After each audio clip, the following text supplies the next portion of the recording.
Ever had a customer who said yes, yes, yes a billion times over throughout your whole campaign? You started off well, everything was great going around the car. They just kept saying yes, and then they slammed on the brakes at the close. Today, we're breaking down how to transform those little micro yes moments that we talked about last week into a confident mega commitment out of them without losing trust and without playing those stupid freaking pressure games that still pop up on my YouTube channel every single week. Seriously, I don't want to watch the crap anymore. But hey, you know what? That's not what we do here.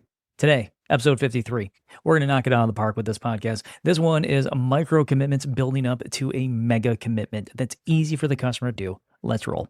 I remember a young couple coming on in and they were looking at an SUV for me back in the day. I showed them everything on this rig, how much it could tow, and they loved it. The amount of power it had, they loved that. How it helped their kids, they loved the whole thing. And their head nodded every single little thing I said. It was like looking at a bobblehead. The thing is that I had a huge pile of micro commitments set up. And as soon as I mentioned the paperwork, their faces just shifted. A lot of the fear came back and a lot of the introductory emotions came on back. And the reason was that I hadn't connected all these micro moments to them actually owning the car. This is, my friends, is where the magic comes in. And when you can get this bridge set up properly between the micro moments and the mega commitment, this is everything. Each micro yes that you receive from the customer is like a little puzzle piece when used properly and clicked into place. Repeat that little puzzle piece back to them, that micro yes, after it's confirmed. Something along the lines of, you told me you love safety and you love space and the comfort works for you and your family, correct? Did I hear that right? When they confirm again with another yes, this anchors those yeses and makes all those yeses, those breadcrumbs you put along the way, that makes them real. At this point in time, they're now starting to develop mental ownership, not just of being a prospective buyer. They're starting to visualize and see themselves using this and how it can improve their lives. So, for example, don't just recap this stuff. Tie it all together with a narrative. So imagine this. You're going on your road trip, vacation, kids are in the back, they're finally sacked out. Safety systems on this car, they're all keeping you calm. Now it's keeping you in the lane, speeding up, slowing you down. You got night vision in the camera cabin now. You can even see that your kids are asleep. This thing has all the comfort for everyone. And that's exactly what this car is going to give you. By tying it back to them, this is where that bridge starts to come into place. Like I said, you anchor the yeses. That anchor then gets them to go, okay, I'm starting to take mental ownership at this point.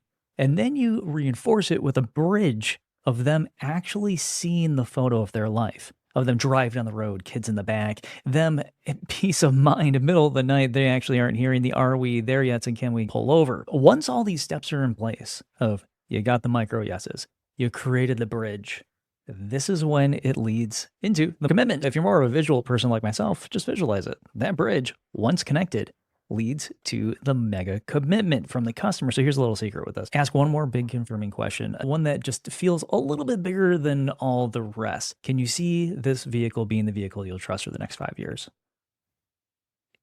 That's when you have the right to pivot to the close. Here are 3 ways to phrase this. It sounds like the car checks all the boxes that you told me that mattered to you, right? Customer's simply just going to say yes to this.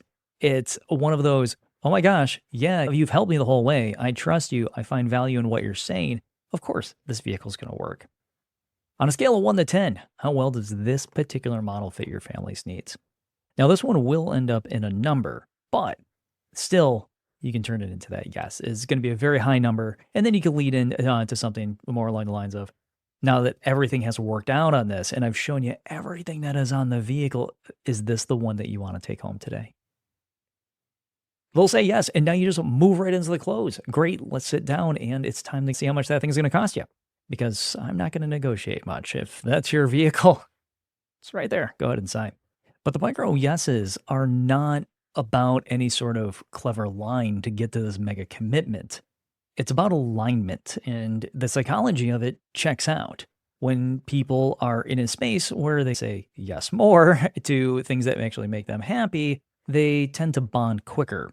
At the same time, If you're talking to the customer about things with the intent of making them happier, what tends to happen is the customer, by proxy, tends to be more in line to trust you further. But there's a lot of times along the way where we just skip the needs assessment and we don't even get into these items. That mega commitment is something that is earned. Nothing on this podcast or the next one coming up next week or the one last week talked anything about hard closes. We're talking about getting people to simply buy from you. When we look at some of these items, like the bridge in the beginning with the story that I told, we have to, as I said before, take those yeses and confirm them from the customer and have the customer stake that yes from the ground. As enough of those stakes are laid out, eventually the customer has actually something to enjoy and the reason to say yes in the end to this thing. Keep in mind, the whole point of Auto Nerd is to get us all back to the original playbook of here's the car, you love it, that's the price. It is what it is. When people find something that they love and we prove it to them that this is the vehicle that is going to make all your problems go away, and we show them that we care, these little yeses become micro amplifiers. Think of things that just give the customer a confidence boost. By helping the customer, we're confirming to them that everything's safe, and they're confirming to themselves that they're on the right path with the right person, getting the job done in the right way. But if we don't give them that time, if we skip that needs assessment, if we just blow them off, if they go, I want that car, they just walk right out to it, there's not much that we can do. You see, you're leaving profit on the table at that point. The money's coming out of your pocket, and essentially you're paying the dealership, and it is what it is. The dealership's going to make their cut no matter what. And I've seen very few deals go on down where the dealership doesn't, unless they're poorly run or they're intentionally trying to lose money. In the end, with us as consultants and as managers, our job is to pull in that gross profit. Let's look at these a little bit more. Those anchors have to be tied back to, again, those strings that bolt the hot button down to the customer's soul. This is, again, why I tell you all that hot buttons are a pile of garbage and we should just ignore them completely and actually get to know the person that's in front of us. Because what those interests, not hot buttons, are anchored to, that string, if you play them right, those are what sell. Not pulling something out and saying, oh, yes, you came in on that particular vehicle, therefore you want to buy that particular car. It could be the wrong one, wrong price. We've all been there. Leave the customer up to their own devices in most cases, and they're going to attempt to buy the most expensive thing on the lot. We've all been there a billion times. But if the needs assessment is done right, you pull that vehicle around, and if they're looking, let's say they say fully loaded, you ask them, when it comes to fully loaded, what exactly do you mean? And they tell you, well, I want dual zone climate control and power windows and power mirrors. Okay, so you clearly haven't bought a car in like the past 10 years. Yes, I can pull that off for you. Absolutely. If I get you a couple extra little niceties, are you going to be okay with that? Well, yes, I am. Now at this point, confidence has seen a boost. And this is just simply developing excitement for me to pull around a car for them. Now the person's starting to get jazzed to drive the car. So we're beefing up their happiness quotient as we go along.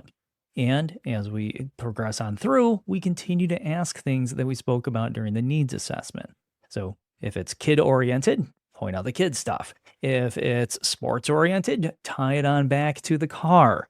If it's nothing about the car at all, but this is just a nice ride and they're absolutely enjoying it, get them to talk about themselves. Talking about themselves, trust just starts building rapidly. It's like pouring accelerant on the conversation at that point in time. But take a look at autonerd.com when you have a chance. Go on over there and sign up for that newsletter. And the reason I'm telling you is this, not because I'm like, hey, everybody go over there. I would like you to go over there, sign up for a newsletter, and get the tool for this week. There is a tool for this week for this particular podcast and last week's.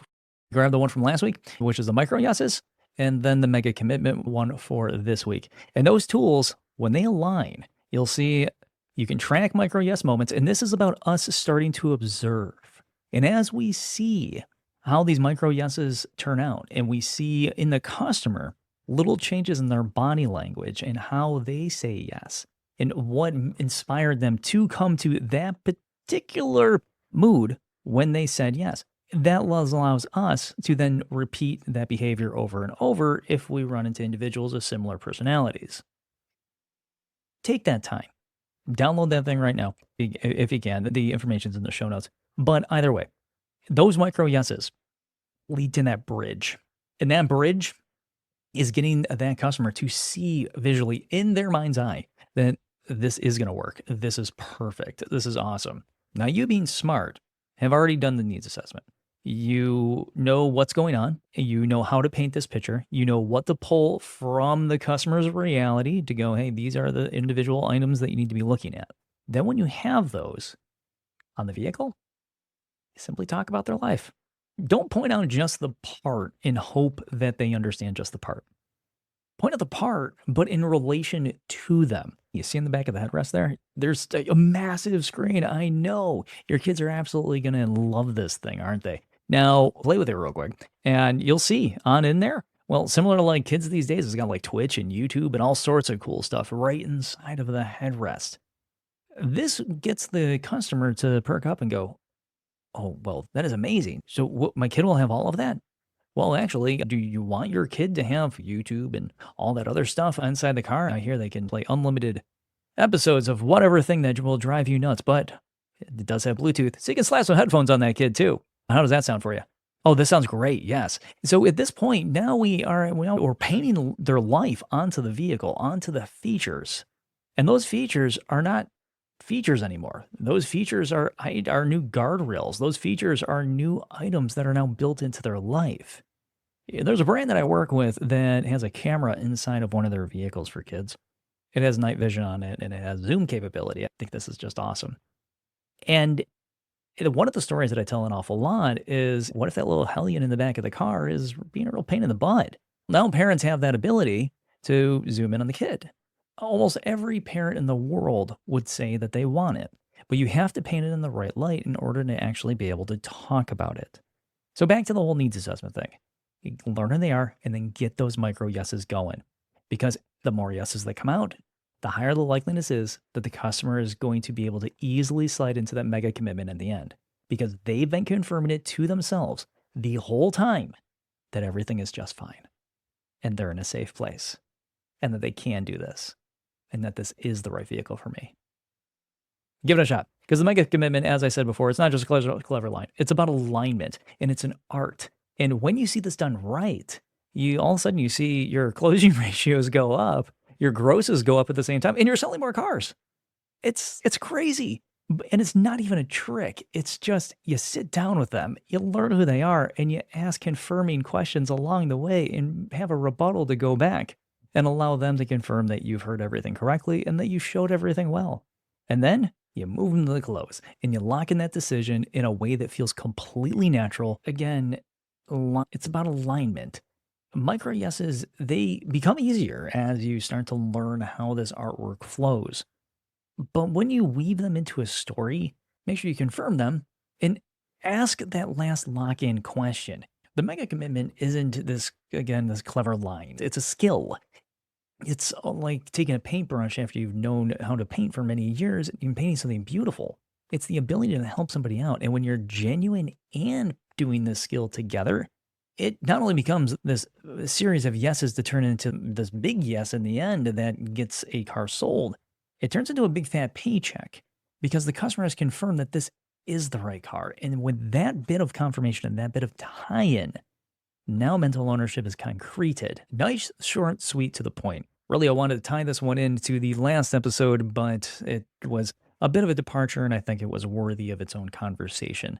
Micro yeses to mega commitment, episode 53. So if you got any value out of this today, please share it with somebody else. Hit that subscribe button. That subscribe button helps me a whole lot. I want to get this channel going a little bit so we can help out more people out there. Remember, when you hit that subscribe button or that thumbs up, it helps, but getting this message out to more people can help change our industry and maybe make us not, look like the worst people on the planet to the vast majority of the people out there. Once we change our behavior, we start making more money. Once we start making more money, I guess the sky's the limit on that one. With that, though, go on over to autonerd.com, or in the show notes, take a look. You're going to see a link right on in there to today's podcast that will take you on over to get the mega commitment tool that you can put to use immediately right now. Now, if you need any instruction on that, just listen to the last half of this episode and hopefully you'll pick up a little bit along the way. That'll help you out with that, but I'll make the notes really good so you can figure it out very easily. So check that link in the notes, subscribe to the channel, share the message. Let's get our industry changed. Auto Nerd out. I'll talk to you next week. Bye.